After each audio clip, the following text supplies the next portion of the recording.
Deuteronomy chapter 2. Then we turned back and set out toward the wilderness along the route to the Red Sea, as the Lord had directed me. For a long time we made our way around the hill country of Seir.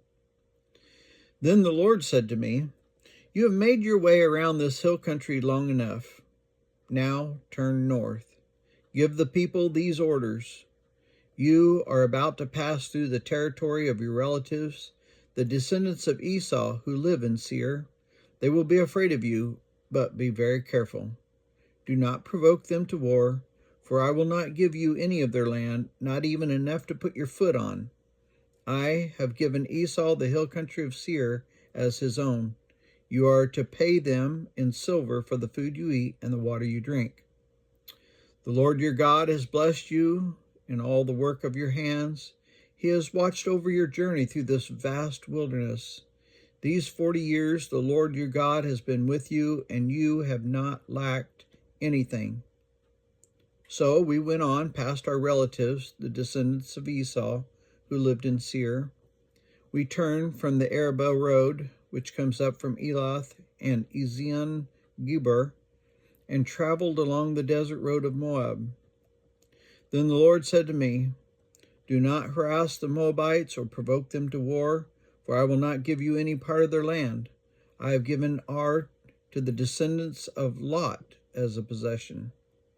The Emites used to live there, a people strong and numerous, and as tall as the Anakites. Like the Anakites, they too were considered Rephaites, but the Moabites called them Emites. Horites used to live in Seir, but the descendants of Esau drove them out. They destroyed the Horites from before them and settled in their place, just as Israel did in the land the Lord gave them as a possession. And the Lord said, "Now get up and cross the Zered Valley." So we crossed the valley. 38 years passed from the time we left Kadesh Barnea until we crossed the Zered Valley. By then, that entire generation of fighting men had perished from the camp, as the Lord had sworn to them. The Lord's hand was against them until he had completely eliminated them from the camp. Now when the last of these fighting men among the people had died, the Lord said to me, "Today you are to pass by the region of Moab at Ar. When you come to the Ammonites, do not harass them or provoke them to war, for I will not give you possession of any land belonging to the Ammonites. I have given it as a possession to the descendants of Lot." That, too, was considered a land of the Rephaites, who used to live there, but the Ammonites called them Zamzumites. They were a people strong and numerous and as tall as the Anakites. The Lord destroyed them from before the Ammonites, who drove them out and settled in their place. The Lord had done the same for the descendants of Esau, who lived in Seir when he destroyed the Horites from before them. They drove them out and have lived in their place to this day. And as for the Avites, who lived in the villages as far as Gaza, the Caphtorites, coming out from Caphtor, destroyed them and settled in their place. Set out now and cross the Arnon Gorge. See, I have given into your hand Sihon, the Amorite king of Heshbon, and his country.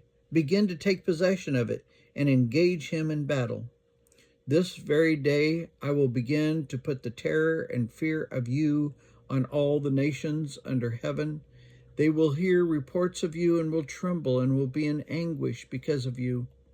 From the desert of Kedemoth I sent messengers to Sihon, king of Heshbon, offering peace and saying, "Let us pass through your country. We will stay on the main road. We will not turn aside to the right or to the left. Sell us food to eat and water to drink for their price in silver.